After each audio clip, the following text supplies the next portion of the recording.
काय? काय नाही गो, जरा निसटला हातातून. मग लक्ष दे ना जरा, काय चाललंय तुझं?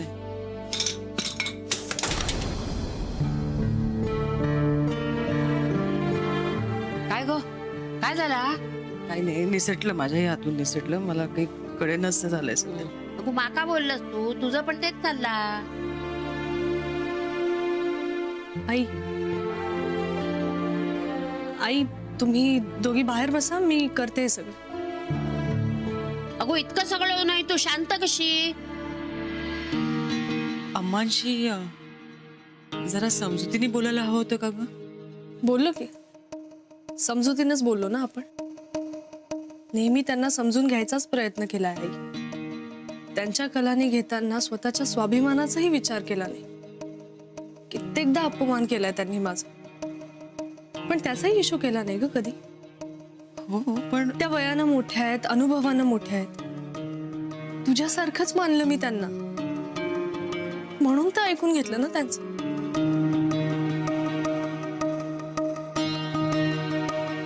पण प्रत्येक गोष्टीत चांगलंच शोधलं मी. त्यांच्या बोलण्यातला चांगला अर्थ तेवढा घेतला आणि बाकी सगळीकडे दुर्लक्ष केलं. पण कितीही करा, त्यांना कमीच पडतंय. अजूनही त्यांना काहीतरी कमीच दिसतंय, काहीतरी खटकतंय. त्यांना हवी तशी बहू बनायचा पुरेपूर प्रयत्न करूनही त्या समाधानी नव्हत्याच आई. त्यांच्या पद्धतीने वागता वागता माझ्यातली मी हरवून बसले. आई, त्या डोक्यावरच्या पदराच्या ओझ्याखाली माझं अस्तित्व दबून गेलं होतं. एखाद्या घरची सून व्हायचं म्हणजे आपल्या आयुष्याला एक नवीन पैलू मिळतो ना, की आहे ते सगळं संपण्याची सुरुवात असते. अगं गौरी, आई, तू सावंतांची सून म्हणून या घरात आली, त्यानंतर तुझ्यातली तू हरवलीस. आजी या घरात राहायला आली तेव्हा तिचा स्वाभिमान दुखावला गेला नाही ना. तुझं, आजीचं, निशा बहिणीचं या घरात आपापलं अस्तित्व आहे. जसं बाबा आणि नचिदादाचं आहे तसंच माझंही अस्तित्व आहे ना, स्वत्व आहे. हो, मी शिवकुमार शुक्लशी लग्न केलं असलं तरी मूळची मी गौरी मधुसूदन सावंत आहे, हे कसं विसरू? खरंय. त्या माझ्या सासूबाई आहेत, माझ्या नवऱ्याची आई आहे. पण याचा अर्थ असा नाही की त्यांनी तुमचा अपमान करायचा आणि मी तो सहन करायचा. यापुढे हे शक्य नाही आहे. तुमचा अपमान मी सहनच करू शकणार नाही. आणि तुमचाच का, माझ्या आयुष्याशी जोडलेल्या कशाचाच आणि कुणाचाच अपमान मी सहन करणार नाही. मी मराठी आहे.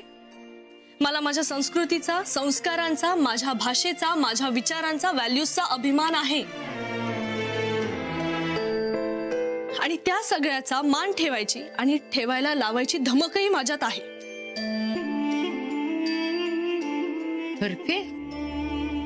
अगो जावई बाबूंसारखं बोलूक लागलीस. मी त्यांचीच मुलगी आहे ना आजी. त्यांचे गुण, त्यांचे संस्कार, त्यांची जिद्द हीच माझी ताकद आहे. त्या संस्कारांमुळेच आजवर शिवला साथ दिली मी. तिथे त्या घरात त्यांचे संस्कार स्वीकारून त्यांना हवं तसं राहिलं. कारण मला नाती जोडायची होती, सगळ्यातलं सगळं चांगलं घ्यायचं होतं. आई, आणि मी माझ्याकडून पूर्ण प्रयत्न केले. हो, पण आता जर सगळं सुरळीत व्हायला हवं असेल, प्रयत्न करायचे असतील, तर मी एकटीने का करायचे? आता त्यांनाही बदलावं लागेल. माझ्या संस्कारांना मान द्यावाच लागेल.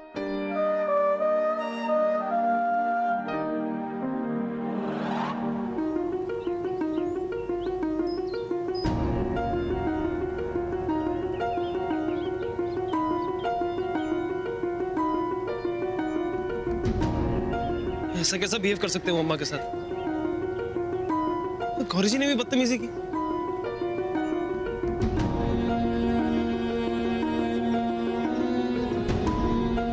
फोन लगाते हैं गौरी जी को। शिव, किसे फोन लगा रहे हो तुम? गौरी जी को। लेकिन क्यों? क्योंकि हम पूछना चाहते हैं उनसे कि उन्होंने अम्मा के साथ बदतमीजी क्यों की। ऐसा कुछ नहीं करोगे तुम। अच्छा हम यहाँ आ गए, वरना तुम तो गड़बड़ कर देते। क्या गड़बड़ कर देते भैया? यही जो तुम गौरी से बात पूछने जा रहे हो सकता है वो सच हो ही ना। जल्दबाजी में गड़बड़ मत किया करो। एक तरफा बात सुनकर फैसले मत किया करो तुम। तो क्या करें भैया फिर? शांत दिमाग से गौरी से बात करो, उसका पक्ष सुनो, फिर जो सही लगे उस पक्ष में फैसला करो।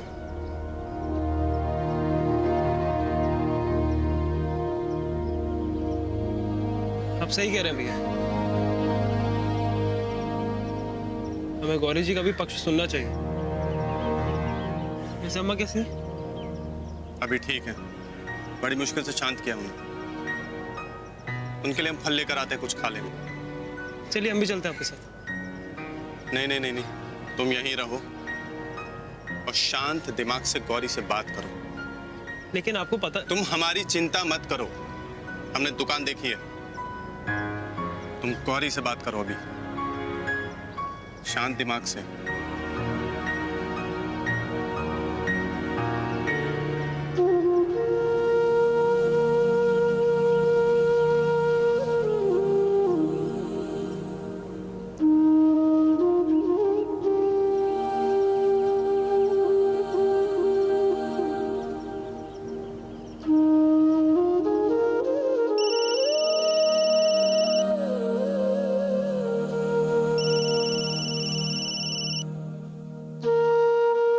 काय राहिलंय आता? का फोन केलास तू? गौरी जी हम सच जानना चाहते हैं, इसी वजह से हम आपका पक्ष भी सुनना चाहते हैं। विश्वास बसणार आहे तुझा? शिव, कडू विष प्यायल्यासारखं वाटेल तुला, सहन होईल? होगा ना गौरी जी, आप बताइए तो सही। हमें तो लगता है इसी वजह से हमारे दादाजी ने हमारा नाम शिव रखा था। शायद उन्हें पता होगा कि किसी एक दिन हमें यही कड़वा जहर पीना होगा। आप बस ये बताइए हमें कि आप हमसे कब और कहाँ मिलेंगे? मी अर्ध्या एक तासात गच्चीवर भेटते।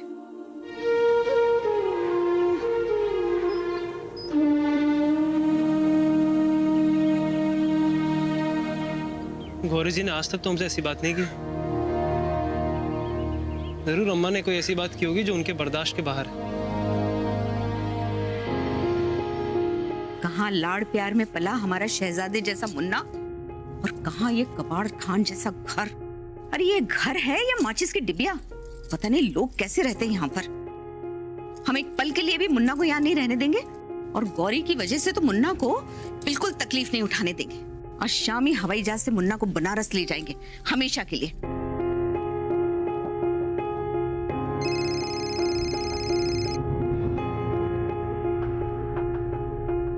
हेलो जीजा जी, कैसे फोन किया? अरे भाभी श्री, हमें हमेशा आपकी चिंता लगी रहती है। अरे आपकी खैर खबर जानने के लिए हमने फोन लगाया है।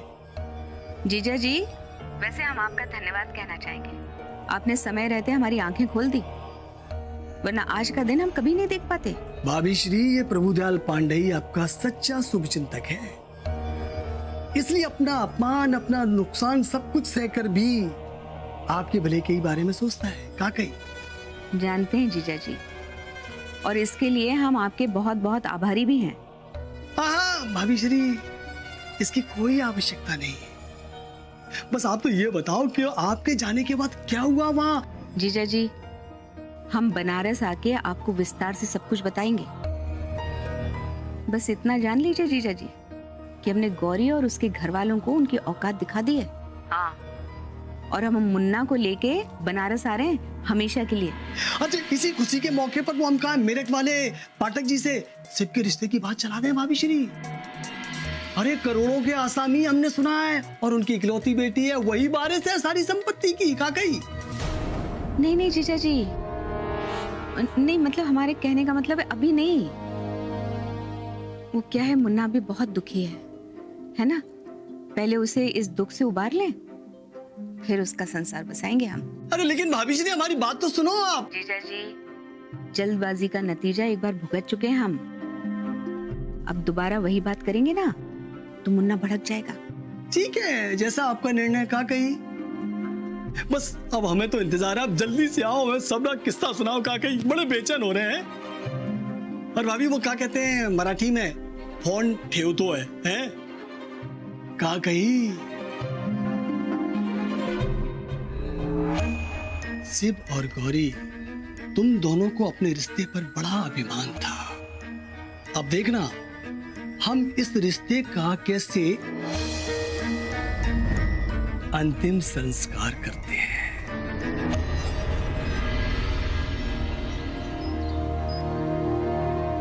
शिव,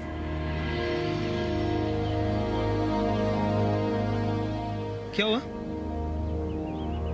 मला कळत नाही मी तुला कसं सांगू, पण हे बघ शिव, अम्माजी ना तुझ्या बाबतीत खूप पॉझिटिव्ह. मी तुझ्या आयुष्यात असणं हे त्यांना सहनच होत नाहीये, म्हणून त्यांनी पुन्हा तुझ्या समोर खरं असल्याचं नाटक केलं. आप झूठ कह रहे हैं. ये सच नहीं है गौरी जी. आपको भी पता है कि बाबा से माफी मांगने आई थी वो. हम दोनों को वापस घर ले जाने आई थी. क्या कह रही हैं आप? हो हो, माझाही हाच गैरसमज झाला होता ना जेव्हा त्या मला घरी घेऊन गेल्या. पण शिवारे, घरी गेल्यानंतर त्या काहीतरी वेगळंच बोलत होत्या. म्हणजे मला कळतच नव्हतं. मी सुद्धा शॉक झाले. मतलब हेच की बाबांची माफी मागण्याचा त्या दावा करत होत्या. पण घरी गेल्यानंतर त्या वाटतील ते बोलायला लागले आई बाबांना. शिवाय आई बाबांचा अपमान केला त्यांनी. माझा स्वाभिमान दुखावला गेला. मला नाही सहन झालं ते सगळं. म्हणून मी माझी मर्यादा ओढली आणि मी त्यांना म्हणाले की घेऊन जा शिवला परत बनारस. बघ शिव, मी हे सगळं म्हणाल्यामुळे त्यांचा अहंकार दुखावला गेला. बाहेर येऊन पुन्हा त्यांनी तेच नाटक केलं. सगळी चूक आमची आहे असं दाखवून मोकळे झाल्यात.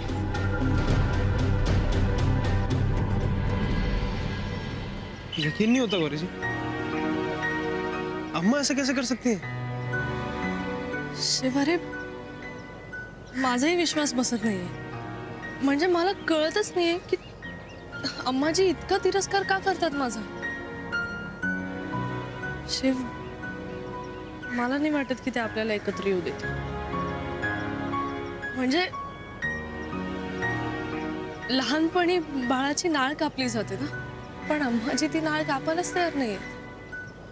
त्या तुला मुलगाच मानतात, माझा नवरा मानायला तयारच नाहीयेत. गौरी जी, अगर हम यही बात आपके बाबा के लिए कहें तो वो भी तो यही कर रहे हैं ना. हमारी शादी हो चुकी है पर वो ये मानने को तैयार ही नहीं है कि आपका एक पति है, उसकी एक फैमिली है. वो अभी तक यही चाहते हैं कि आप उनके साथ रहें. गौरी जी, हमारी अम्मा और आपके बाबा दोनों एक ही चीजें कर रहे हैं. हम पे अधिकार जताने की कोशिश. और अगर हम भी उनका साथ देंगे तो हमारे प्यार के साथ इंसाफ नहीं होगा ना. जरा सोचिए गौरी जी, हमें एक दूसरे से दिक्कत है क्या? कोई तकलीफ है? नहीं ना. दिक्कत बाबा को है, दिक्कत हमारी अम्मा को है. और अगर हमने साथ में मिलकर इन दोनों का सामना नहीं किया ना, तो हमारा प्यार इन दोनों की जिद की बलि चढ़ जाएगा.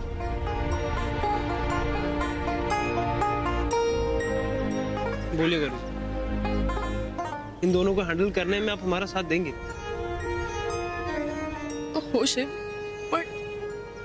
पण आपण असं काही करायचं नाही ज्यामुळे त्यांना दुःख होईल. हाँ गौरी जी, हम भी ऐसा कुछ नहीं करना चाहते जिससे किसी को भी दुख हो. पर हमारे रिश्ते को बचाने के लिए कुछ तो करना पड़ेगा ना. पण काय करणार आहोत आपण? बाबा से कैसे निपटना है वो बाद में देखेंगे. अभी अम्मा से बात करनी होगी. चलिए चलिए.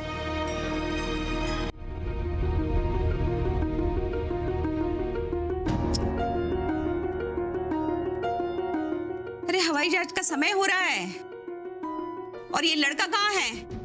अम्मा हमें नहीं पता. अरे हवाई जहाज छूट जाएगा हमारा, सुन रहे हो तुम? और इसे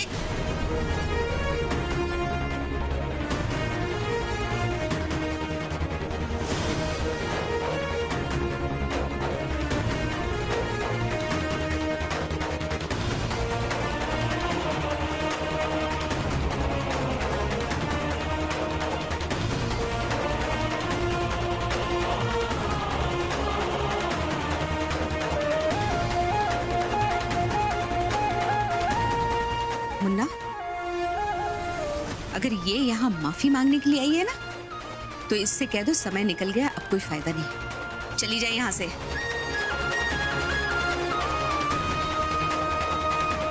हम इसकी शक्ल भी नहीं देखना चाहते। अम्मा गौरी जी कहीं नहीं जाएंगे और ना ही आपसे माफी मांगी। मुन्ना,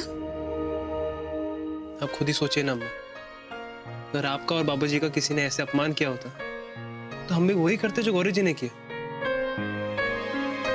तो माफी क्यों मांगे? फिर तुमने हमारे मुन्ना को शीशे में उतार ही लिया है ना? हमारा अपमान करके पेट नहीं भरा था तुम्हारा, जो हमारे बेटे को हमारे खिलाफ कर दिया तुमने।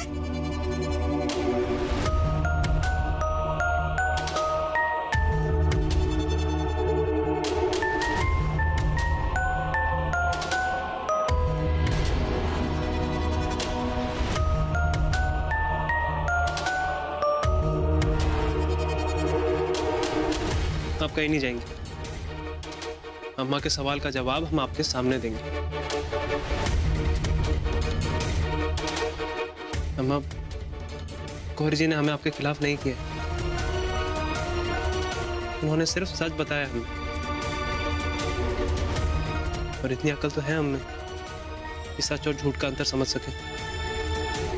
मुन्ना, तुम इसके सामने हमें झूठा कह रहे हो? नहीं अम्मा, झूठा नहीं कह रहे आपको, बस ये कह रहे हैं कि हम सच समझ गए और उसी का साथ देने की कोशिश कर रहे हैं। तो आखिर इसने तुम्हें अपने जाल में फंसा ही लिया है ना? हमें तुमसे दूर कर ही दिया। अम्मा, गौरी जी ने हमें आपसे दूर नहीं किया है, आप हमें इनसे दूर करने की कोशिश कर रही हैं, और हम इनसे दूर नहीं हो सकते हैं। ये हमारी पत्नी है, बहुत प्यार करते हैं हम इनसे, कोई कितनी भी कोशिश कर ले हम इन्हें नहीं छोड़ेंगे। शाबाश बेटा, शाबाश। बस यही कहना सुनना बाकी रह गया था अपनी अम्मा से, है ना? आज तुमने अपनी अम्मा को पराया कर दिया। बस हम और कुछ नहीं सुनना चाहते, ना एक पल यहाँ रुकना चाहते। हम यहाँ से चले जाएंगे, अपने घर बनारस चले जाएंगे। चलो राम, हमें ले चलो। लेकिन अम्मा, लेकिन क्या? क्या राम? अब हमारे लिए यहाँ कुछ नहीं बचा। तुमने सुना नहीं? तुमने सुना नहीं? इसने, तुम्हारे भाई ने क्या कहा? इसने अपने परिवार और प्यार के बीच अपना प्यार चुना है, अपनी अम्मा को पराया कर दिया, हमारा अपमान किया। अब हम और नहीं सह सकते। तुम हमें ले चलो। अम्मा सुनिए, मर गई तुम्हारी अम्मा।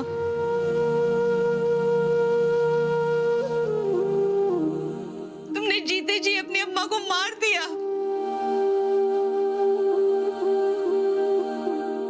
हम समझेंगे पूरी दुनिया में हमारा एक ही बेटा है। अम्मा, हम जी लेंगे, तुम चिंता मत करो, तुम खुश रहो, अपनी गृहस्थी बसाओ, आबाद रहो। अम्मा का क्या है, यहाँ वहां। चलो राम, अब हमारे यहाँ कोई नहीं। हाँ।